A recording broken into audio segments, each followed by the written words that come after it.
Bismillahirrahmanirrahim. Assalamualaikum warahmatullahi wabarakatuh. Waalaikumsalam warahmatullahi wabarakatuh. Alhamdulillahirabbil alamin wa bihi nasta'in ala umuri dunya waddin. Asyhadu an la ilaha illallah wahdahu la syarikalah wa asyhadu anna Muhammadan abduhu wa rasuluh alladzi la nabiyya ba'dah. Sahabat sekalian dirahmati Allah Subhanahu wa taala.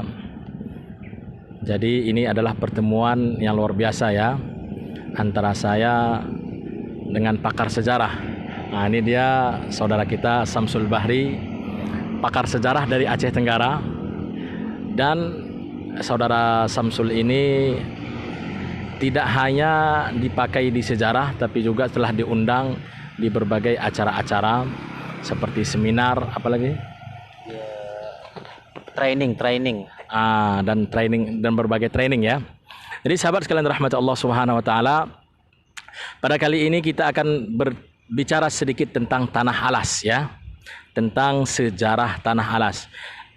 Jadi saudara Samsul, ini ada beberapa pertanyaan ini. Yang pertama, Tanah Alas itu sebenarnya seperti apa ini? Ya, Coba baik. saudara Samsul ceritakan. Terima kasih kepada Bang Da Ustadz Munawir Sejali yang hari ini telah mengundang saya untuk berdialog santai menceritakan tentang negeri Alas, atau kita kenal dengan Tanah Alas atau Tanah Alas. Jadi sekilas memang kalau di publik secara nasional Tanah Alas itu tidak terlampau dikenal. Nah, jadi kalau di Aceh itu yang mereka tahu itu ya Aceh, selesai. Tidak ada itu pembagian dataran tinggi Tanah Gayo. Apalagi Tanah Alas, itu sangat jauh dari pemikiran publik. Jadi belum terlalu dikenal ya? Belum terlalu dikenal, kecuali mungkin orang-orang yang tertentu yang memiliki wawasan begitu. Jadi secara geografis Aceh itu terbagi menjadi 3 bagian. Pertama namanya Aceh pesisir timur. Itu kita mulai dari kota Sabang sampai ke Aceh Tamiang. Kemudian pesisir barat dari sebagian Aceh besar sampai ke Singkil yang berbatasan langsung dengan Kabupaten Pak Barat, Sumatera Utara. Kemudian ada bagian Aceh bagian tengah dimulai dari sebagian Kabupaten Biren sampai ke Tanah Alas yang sekarang menjadi Kabupaten Aceh Tenggara yang berbatasan langsung dengan Kabupaten Tanah Karo, Sumatera Utara. Jadi itu dia secara geografis. Jadi sebenarnya geografis Tanah Alas itu dalam pandangan saudara Samsul sendiri bagaimana itu Tanah Alas itu? Apakah dia mudah digapai dari daerah Sumatera Utara atau gimana geografisnya itu? Ya, kembali saya tegaskan bahwa Kabupaten Aceh Tenggara itu secara geografis itu berada di Aceh bagian tengah.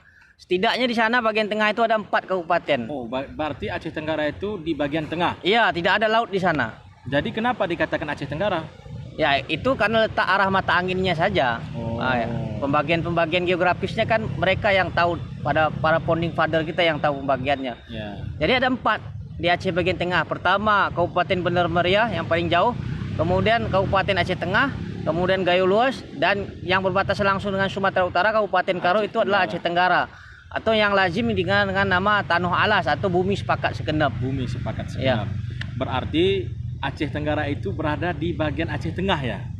Iya, bagian Aceh Tengah, bagian Aceh. Tengah. Secara geografi bagian dari tengah. Dan aksesnya itu dia ini agak aneh sedikit ini, Bang. Ya. Anehnya begini, dari segi akses mobilitas penduduk itu ya, seperti distribusi ekonomi, pendidikan, kesehatan, orang Aceh Tenggara itu sebetulnya lebih banyak ke Medan daripada ke Banda Aceh sendiri. Karena mungkin jarak ya? Ya, jaraknya kalau kita tempuh naik mobil misalnya dari Kota Cani, Kabupaten Aceh Tenggara lebih dekat ke Medan daripada ke Banda Aceh sebagai ibu kota provinsi. Karena kalau dari Kota Cani ke Medan itu lebih kurang, kalau jalannya standar atau stabil lebih kurang 6 jam. Ya.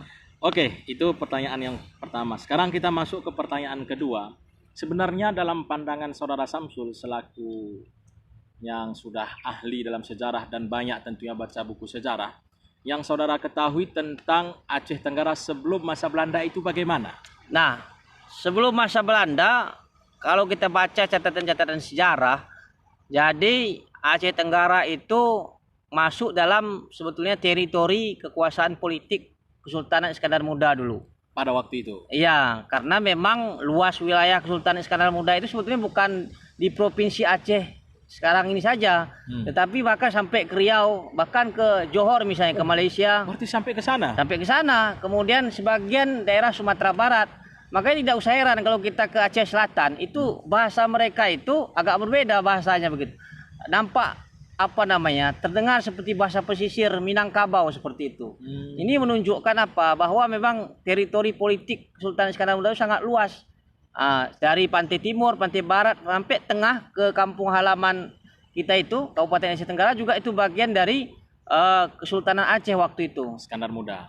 Nah, kemudian saya tambahkan lagi, ya walaupun memang secara kultur memang ya boleh kita katakan kan, terutama lah suku Alas itu kan lebih dekat ke Sumatera Utara, terutama suku Karo dan Pak-Pak misalnya.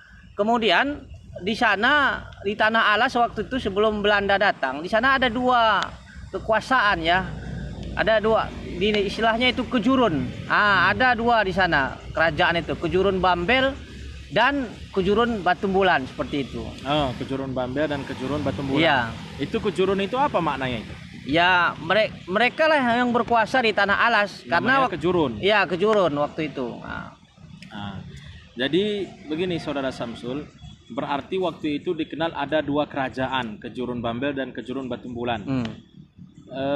Dari yang saudara ketahui, di antara dua kejurun ini sebelum adanya Belanda, apakah kedua kerajaan ini bersatu atau mereka bermasing-masing dengan kerajaan mereka? Bagaimana kehidupan mereka pada waktu yang saudara ketahui? Ya, yang saya ketahui, kejurun ini memang berada di satu kawasan politik yang sama, tapi mereka punya wewenang masing-masing seperti itu.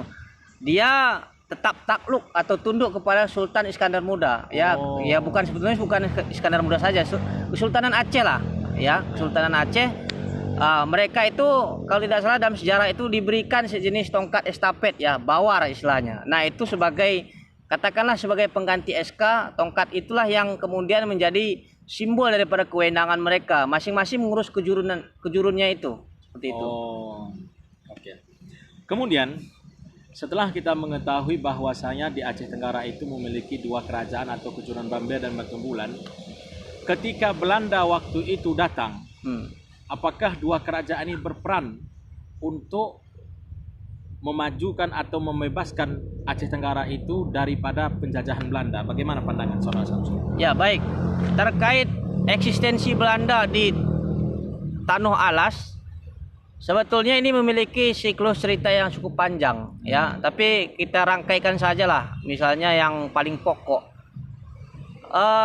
Jadi patut kita catat bahwa kalau masa Belanda itu di Aceh Tenggara, ada satu peristiwa momentum yang itu sangat kelam, boleh dikatakan sangat kelam, sangat buruk, dan itu menunjukkan kekejaman pasukan militer Belanda waktu itu.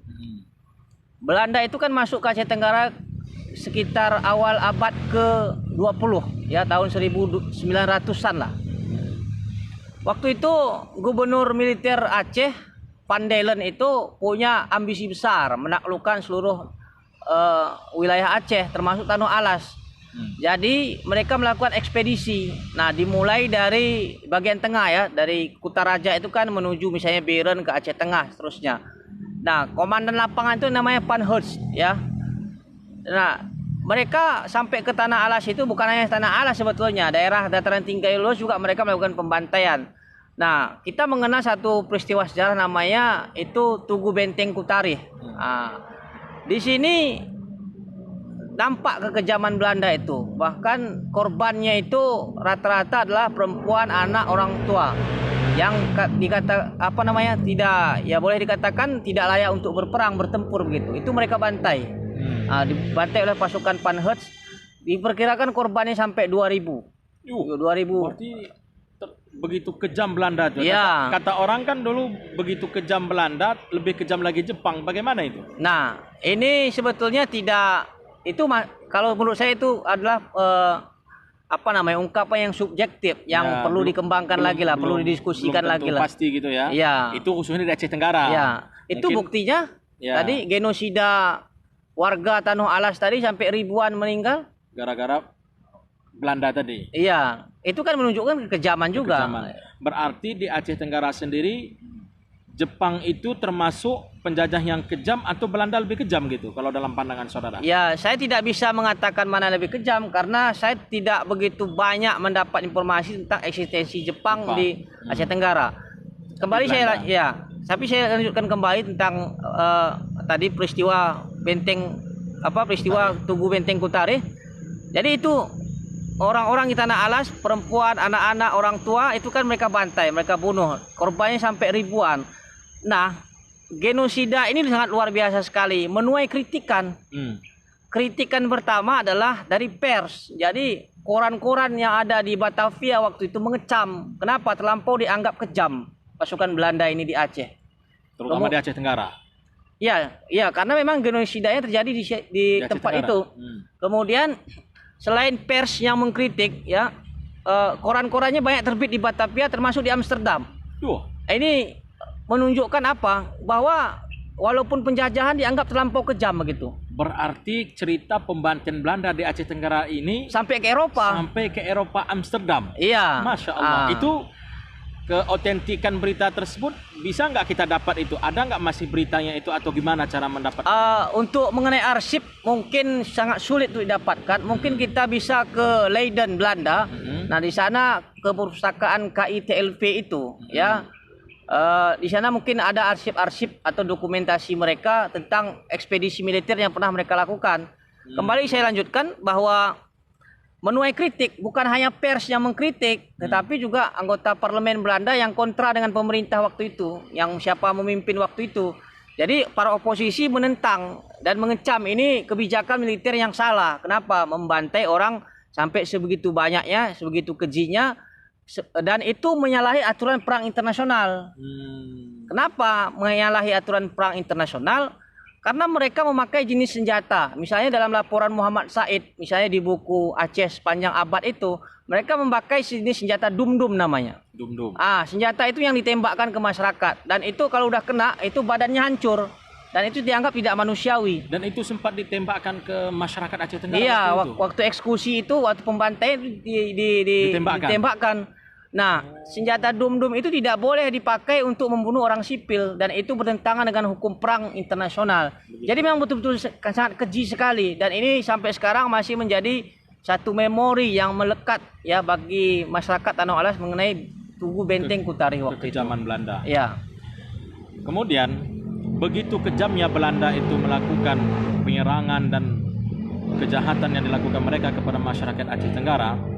Dalam sejarah, dalam pandangan saudara Samsul, apa yang dilakukan masyarakat Aceh Tenggara untuk berupaya memerdekakan diri dan melepaskan diri daripada kekejaman penjajahan Belanda tersebut? Ya, memang kalau belajar sejarah Indonesia atau mengetahui lebih detail, ya menggunakan arsip atau dokumen-dokumen laporan, nah itu memang kita harus mau tidak mau harus mengejar arsip itu hingga ke Eropa. Nah tapi sekilas terkait perjuangan mereka, ya mereka berjuang. Kenapa? Karena negeri mereka kan diserang Belanda, ada perlawanan tentunya begitu. Dan satu yang sangat berbeda ya dari perjuangan daerah lain, bahwa perjuangan orang Aceh itu secara umum dia tidak raja sentris. Maksudnya seperti apa? Ketika raja sudah dibunuh, ditangkap atau diasingkan, perlawanannya tidak meredup. Jadi masing-masing terus berlanjut perlawanan secara gerilya begitu. Misalnya waktu itu tahun 1903 Tengku Muhammad Daud Shah ditangkap. Setelah ditangkap apakah perlawanan mereda? Tidak, masih berlanjut. Kenapa? Karena masing-masing punya spirit begitu. Jadi artinya itu juga berlaku di Aceh Tenggara. Iya, berlaku di Aceh Tenggara. Hanya saja memang informasi detail tentang sejarah kita di sana memang ya saya sendiri mengakui agak sulit saya menemukan literatur untuk membahas itu secara detail begitu. Detail, ya. Ya. Jadi hanya gambaran-gambaran yang kita ya, gambaran-gambar umum dari laporan para sejarawan di Indonesia begitu. Dan kemudian mendengar cerita kakek-kakek kita yang menyaksikan para leluhur terdahulu lah. Jadi saudara Samsul, tadi kita sudah dengarkan beberapa cerita tentang perlawanan masyarakat Aceh Tenggara atau perjuangan masyarakat Aceh Tenggara melawan penjajah Belanda. Ini yang terakhir ya. Bagaimana peran masyarakat Aceh Tenggara di dalam kemerdekaan Indonesia? Baik, terkait sebagai penutup ya terkait peranan masyarakat Tanoh Alas atau Aceh Tenggara sekarang dalam hal terutama mempertahankan kemerdekaan ini. Jadi patut kita catat bahwa Tanoh Alas itu sangat berperan penting bagi negara Republik Indonesia. Hanya saya tidak termaktub dalam sejarah, tidak populer. Kenapa demikian? Waktu perjanjian di awal kemarin seperti Linggarjati, Renville, itu kan banyak orang-orang dari residen Sumatera Timur atau Sumatera Utara sekarang yang pindah ke Aceh, baik itu melalui jalur Binjai ke Aceh Tamiang maupun melalui Tanah Karo. Nah, termasuklah mereka itu mengungsi ke Tanoh Alas. Nah, dalam data itu tercatat jumlahnya ribuan, bahkan sampai 30.000. Itu yang mengungsi di Aceh Tenggara itu dari mana aja itu? Berbagai etnis? Ya, berbagai etnis dan agama waktu itu.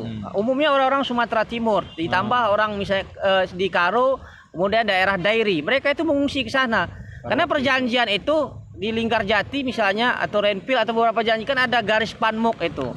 Jadi yang belum dikuasai Belanda waktu itu Aceh. Maka tidak ada tempat lain yang aman ya kecuali ke Aceh. Salah satu jalur masuk itu melalui Tanoh Alas.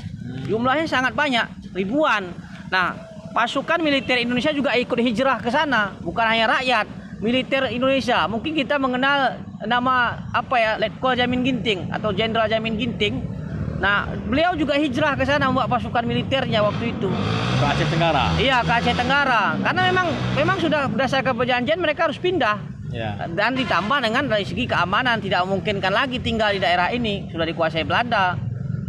Sampai di sana dia berkoordinasi dengan penguasa Tanah Alas waktu itu. Seperti yang saya katakan, Kejurun ya, baik Kejurun Bambel maupun Kejurun Batumbulan berkoordinasi. Sampai di sana masyarakat cukup kewalahan ya. Kemudian para pengungsi itu tersebar di beberapa titik. Misalnya di daerah, kalau kita baca biografinya Likas Tarigan, istri Jamin Ginting, Jenderal Jamin Ginting, beliau itu tinggal dulu di Lawe Sigala. Di sana ada satu markas tentara Kenil Belanda waktu itu. Beliau tinggal di situ, sementara pasukan militer Jamin Ginting itu pindah-pindah. Salah satu tempat itu misalnya di Lawe 2. Dan Likas Tarigan bercerita bahwa dia bolak-balik dari Lawe Sigala ke Lawe 2. Nah, di pengungsian Lawe Sigala mereka juga memikirkan pendidikan anak-anak yang ikut mengungsi, terutama bisa membaca dan berhitung. Maka mereka mendirikan sekolah-sekolah darurat di bekas asrama Kenil yang ada di Lawe Sigala. Nah, itu sangat luar biasa sekali perjuangan mereka seperti Kolonel Jamin Ginting ya, Cimpe ya. Ya. Ini cerita menarik ini yang mungkin patut menjadi catatan penting ya itu. Jadi makanan kan sangat terbatas, ini jadi problem. Maka mensiasatinya adalah orang-orang Tanoh Alas memberikan makanan tradisional mereka namanya cimpe. Cimpe ini sebetulnya ada juga di sejenis cimpe ada di tempat lain seperti di Karo ya, di konon di Tanah Batak juga ada katanya. Nah, cimpe ini sebetulnya tidak tahan lama, hanya sebatas 3 atau 4 hari, setelah itu dia basi. Nah, tapi itu didesain bagaimana cara cimpe itu dijemur, dikeringkan agar tahan lama. Kenapa? Situasi perang tidak menentu. Sementara nggak mungkin masak lagi. Nggak mungkin masak lagi kan. Ya. Jadi sebagai alternatif adalah makan cimpe. Jadi karena dia terbuat dari ketan, jadi karbohidratnya cukup tinggi dan itu mengenyangkan pasukan militer Indonesia waktu itu. Nah, berarti masyarakat Aceh Tenggara cukup berperan ya. Cukup berperan membantu kemerdekaan Republik Indonesia. Ya, boleh dikatakan Aceh Tenggara itu adalah penyangga Republik. Penyangga Republik Indonesia, tapi memang tidak pernah tertulis dalam sejarah. Tapi itu akan menjadi satu ingatan yang luar biasa bahwa negeri yang begitu jauh dari pusat kekuasaan Aceh ada perannya bagi Republik Indonesia. Dan satu lagi yang patut kita catat dan mungkin ini jarang disebut dalam sejarah, bahwa waktu di awal-awal kemerdekaan itu kan embargo ekonomi Belanda sangat luar biasa sekali. Semua kita ekspor impor kita terganggu akibat tindakan Belanda karena kita memang posisinya waktu itu mau dijepit, termasuk masalah ekonomi. Waktu itu beredar uang zaman Belanda beredar, uang Nica beredar, uang Jepang beredar, jumlahnya miliaran sehingga terjadi inflasi waktu itu yang sangat tinggi. Uang terlampau banyak beredar dan ini terjadilah kekacauan ekonomi. Maka oleh Menteri Keuangan waktu itu Mr. Saprodin Prawira Negara, beliau kan membuat kebijakan, membuat uang sendiri. Namanya ORI. Uang Republik Indonesia dengan ejaan lama. Tetapi kan persoalan baru timbul lagi. Apa persoalan baru? Bahwa ori ini yang diterbitkan pemerintah itu kan tidak banyak jumlahnya, sangat terbatas. Maka pemerintah daerah Kepresidenan Aceh waktu itu membuat alternatif. Orida. Ya, Orida, uang Republik Indonesia daerah. Termasuk di Tanah Alas itu ada Orida. Nah, ini yang mungkin tidak diketahui. Rupanya Tanah Alas itu punya uang sendiri pada waktu itu, pada masa awal-awal mempertahankan kemerdekaan. Dan stempelnya basah waktu itu. Stempelnya basah, ditandatangani secara manual. Waktu itu kalau tidak salah Khabar Ginting, beliau yang menandatangani karena beliau waktu itu jabatannya sebagai asisten Wedana. Tapi transaksinya sangat terbatas, hanya di daerah Aceh Tanah Alas waktu itu.